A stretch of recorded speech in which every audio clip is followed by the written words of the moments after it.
प्रश्न यह है कि अक्सर देखने को मिलता है कि अच्छे लोग, पुण्यात्मा लोग, भक्त लोग दुखी पाए जाते हैं, जबकि पापी व्यक्ति सुखी होते हैं। कभी कभी समझ में नहीं आता कि ऐसा क्यों होता। क्या ईश्वर की अदालत गलत निर्णय देती है? ये क्यों होता है? प्रत्यक्ष देखने को मिलता है। इसके पीछे कारण है। एक गुरु जी के 2 शिष्य थे। दोनों शिष्य बहुत पढ़े लिखे थे, समझदार थे। एक शिष्य की आदत जरा गंदी हो गई थी और एक शिष्य तो रोज सत्संग करता था। जहां कथा हो जाए दौड़कर पहुंच जाता, कथा भी सुनता, कीर्तन भी करता और मस्ती से अपना भगवत प्रेम बढ़ाता। एक तो सत्संग करता और दूसरा शिष्य जो था वो वैश्या के घर जाता था। वैश्या मुजरा करती थी ना, उसे बहुत अच्छा लगता था जब वो नाचती थी। बहुत सुंदर थी ना वो वैश्या, उसे देखने के लिए लोगों की भीड़ लग जाती थी।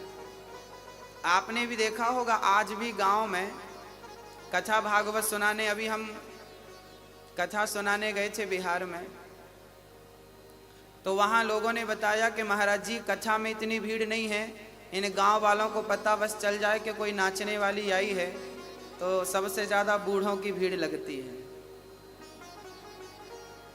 ये बूढ़े लोग ना पता नहीं क्या देखना चाहते हैं, इनकी आंखें बड़ी प्यासी हैं। बहुत गंभीरता से समझिएगा, ये जो आंखें हैं ना आपकी, शरीर पूरा होने को आया पर अभी तक देखने की इच्छा पूरी नहीं हुई।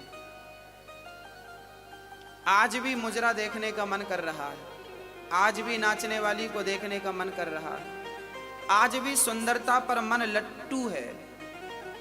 एक सुंदर स्त्री गुजर रही थी, किसी ने कहा वाह कितनी सुंदर है। हमने कहा पागल, तू इसकी सुंदरता के पीछे पड़ा है, अभी तूने सुंदरता देखी कहाँ है।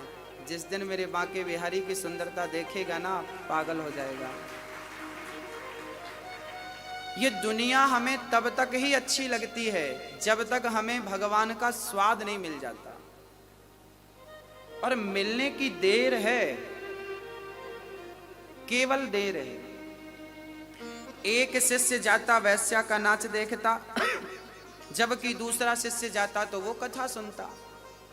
एक दिन वैश्या के घर से लौट रहा था शिष्य, तो सिर्फ रास्ते में सोने से भरी एक पोटली प्राप्त हो गई। रास्ते में सोना मिल गया ढेर सारा।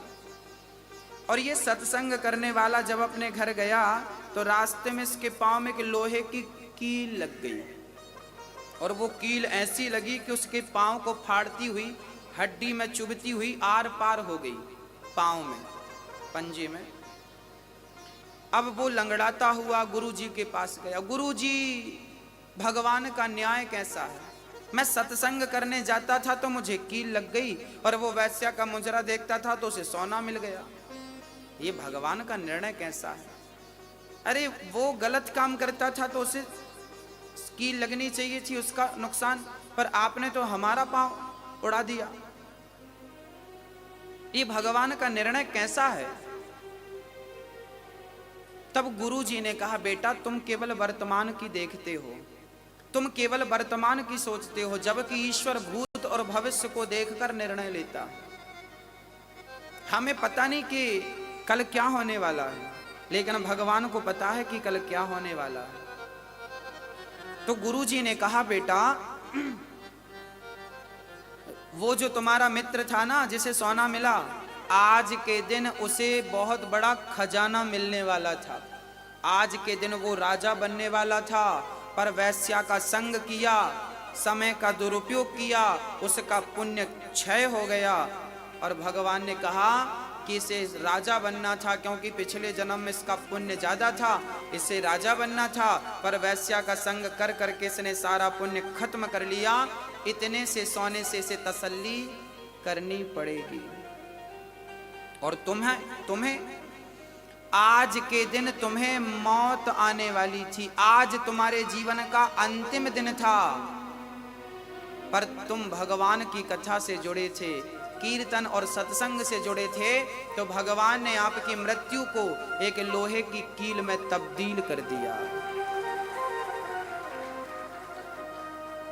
ये परमात्मा का निर्णय है जो सब समझ नहीं पाते, सबके बस की बात नहीं है। जीवन में जब दुख आए, जीवन में आपके, मैं आपसे बात कर रहा हूं, आपके जीवन में जब कोई भी दुख आए तो समझ लेना कि ये आपकी बहुत बड़ी, आप यदि ईश्वर से जुड़े हैं तो आपका बहुत बड़ा संकट परमात्मा ने छोटा सा करके निकाल दिया। बहुत बड़ा संकट, ईश्वर का धन्यवाद हमें देना चाहिए।